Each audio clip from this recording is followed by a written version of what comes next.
This morning, we have the latest developments after the deadly attack on an ICE detention facility in Dallas, Texas. And thanks for joining us. I'm Jan Jeffcoat. It is Thursday, September 25th. Authorities say a gunman shot and killed one of the detainees and critically injured two others before killing himself. Police say the gunman used a rifle and opened fire from a rooftop. Authorities sent out this picture of his bullet magazine with anti-ICE written onto one of the casings you can see there. Mark Boyle joining us from the live desk with more on this. What are we learning about the victims and the suspect this morning, Mark? We're learning more information from leaders this morning, Jan. The FBI still in the early stages of this investigation, but new insights, new pictures being released. 3 ICE detainees were shot during the attack. One of them died. 2 others are still in critical condition this morning. We just checked on that. No ICE officers hurt in any of this. Now, investigators have identified the suspect, Joshua John. Josh was 29 years old. He killed himself in all of this. This was a mugshot released from a crime that he committed several years ago. FBI Director Kash Patel posting some pictures on social media. This is from the scene. One of the casing right there says anti-ICE on it. And the FBI says this attack was targeted and the violence has got to stop. Some of them appear to be acting independently.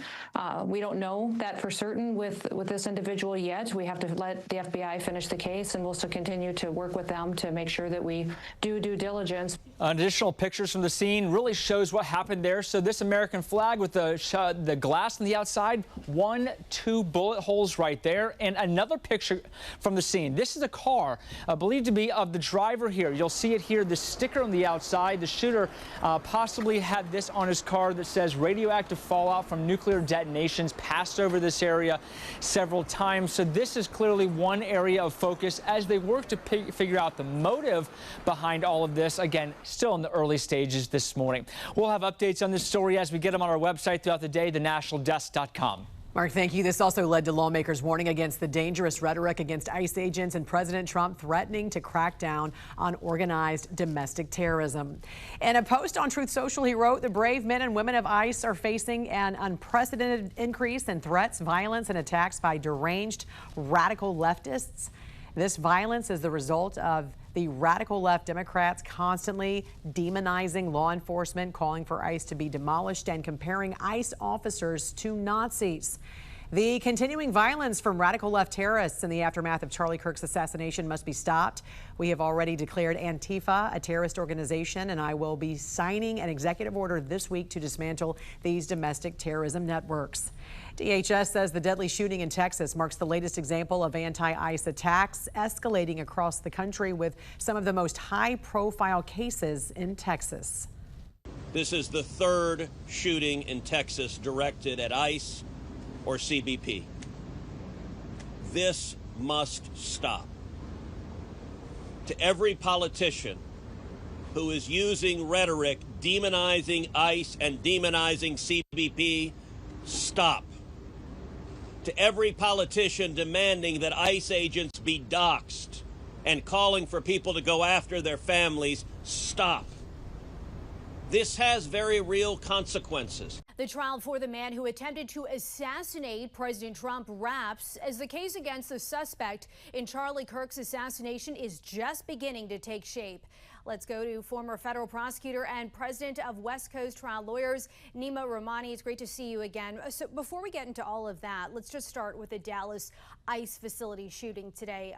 A lot of late developments. Leaning on your experience as a former federal prosecutor, what would you be doing right now to uncover what happened and who else may be involved? Authorities came out saying that this is being investigated as an act of targeted violence. No question, Didi. And another sad day in the United States, another day of more political violence. And we are seeing copycat violence. Apparently, this alleged shooter, who's now killed because of a self-inflicted gunshot wound, did inscribe anti-ICE messages on the shell casings. Obviously, we saw that with Luigi Mangione, Tyler Robinson in the Charlie Kirk case. So this is another act of political violence. Now, we don't know if he acted alone. If he did, as far as the legal case is concerned, that's really the end of it. You can't prosecute a dead person. But certainly if anyone helped him, there's co-conspirators, there's accessories, there's other principles, they can and should be prosecuted with terrorism, because it's pretty clear that this was a specific hit on ICE and DHS facilities. And this coming just a day after we learned of the verdict in the Ryan Ruth, very bizarre case, I'd say. He is facing life in prison. Do you see any scenario where he appeals his conviction? I don't think so, Dee Dee. I mean, here's someone, like you said, very bizarre, who chose to represent himself. And really, it was a foregone conclusion. I mean, some of the arguments that he was making in trial really had no legal merit. So this is an attempted murder, an attempted assassination of a presidential candidate.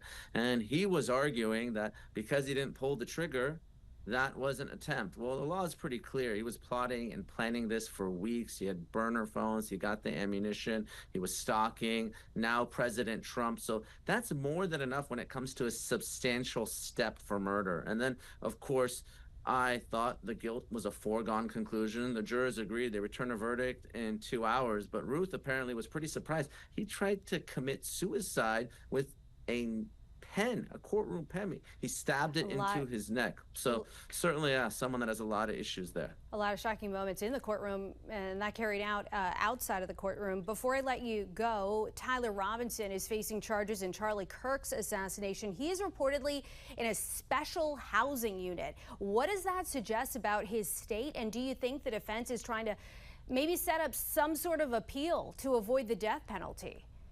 Didi, yeah, we call it the SHU, the special housing unit, when someone is a danger to themselves and others. And he reportedly also threatened to commit suicide rather than turn himself in. So I think what the defense is going to do in this particular case is try to argue some sort of mitigation to save his life. There's plenty of evidence that he was the killer. Again, his DNA on the rifle and the towel. Obviously, we've all seen the surveillance videos and the videos of the assassination itself, one of the most disturbing I've ever seen. There's admissions on Discord, confessions to family members. So Tyler Robinson is the guy. The only question is he going to spend the rest of his life in Utah State Prison, or is he going to get the death penalty? So I think the defense is going to lean into that mitigation to try to save his life, Didi. That's really all they got. A lot of questions about that, and he's reportedly back in court on Monday. Nima Rahmani, thank you so much for joining us tonight on the National News Desk. Of course, Didi, talk soon. Chaotic scenes out of Eugene, Oregon here last night. Federal law enforcement officers pepper sprayed and arrested several anti-ICE protesters who surrounded that federal building you see here. It houses immigration offices. Officials now say many of the protesters traveled there from Portland, Oregon. As you see in that video provided here, they were wearing black masks and helmets. They banged on the glass doors repeatedly of the building and threw objects at federal agents. Now, our station on the ground there, KVAL, spoke to some of the protesters who claim they are demonstrating against so-called silent deportations. They say that's when undocumented immigrants are arrested during routine immigration check-ins. It makes the tactics a little bit stronger, and it makes the thing that we're doing is really in the line with Dr. King of we're being out here, we're being peaceful, we're antagonizing them, and then they come out and they use a bunch of force on us. Now, some of those protesters claim that they will soon set up an encampment in that city, similar to what one we're seeing outside of ICE offices in Portland. Eugene's police department now saying they will continue to monitor that federal building.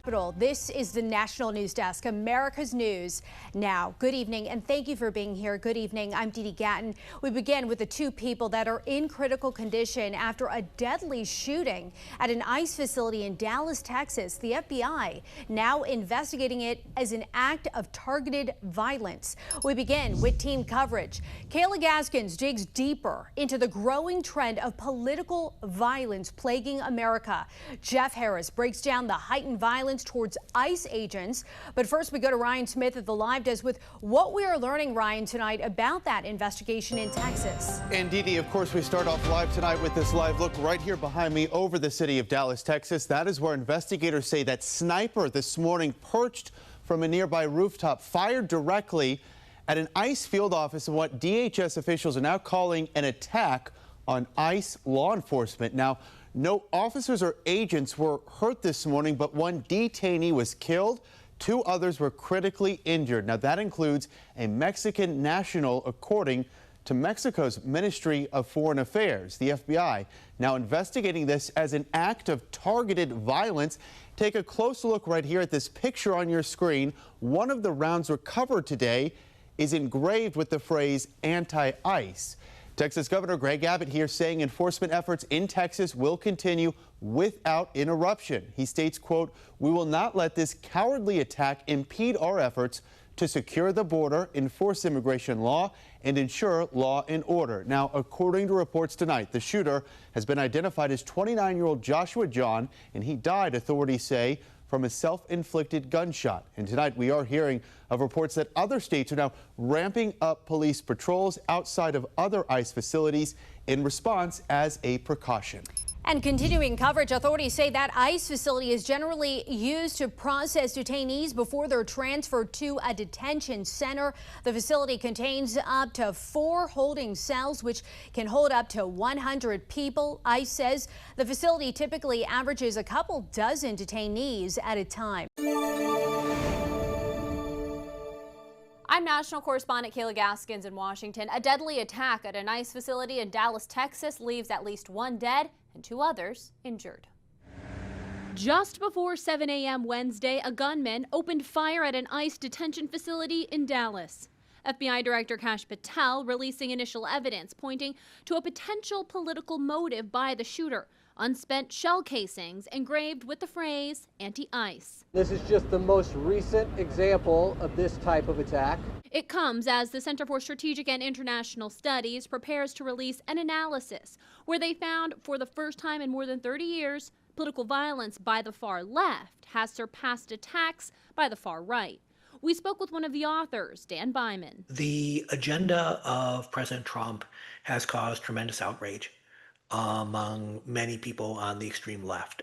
Other examples of recent left-wing violence include the assassination of political activist Charlie Kirk, the assassination of United Healthcare CEO Brian Thompson, the 2 attempted assassinations of President Donald Trump, first in Butler, Pennsylvania, then again at his golf course in West Palm Beach, Florida, and the shooting of a Texas police officer at an ICE facility in Alvarado, Texas. His policies regarding immigration and the LGBTQ community, among others, are important issues for this community. While the violence from the right has decreased dramatically, it hasn't disappeared. In June, an alleged assassin killed Minnesota state lawmaker Melissa Hortman and her husband. Political violence has gotten out of control in this country. If you want to stop political violence, stop attacking our law enforcement as the Gestapo. If you want to stop political violence, stop telling your supporters that everybody who disagrees with you is a Nazi. If you want to stop political violence, look in the mirror. That's the way that we stop political violence in this country,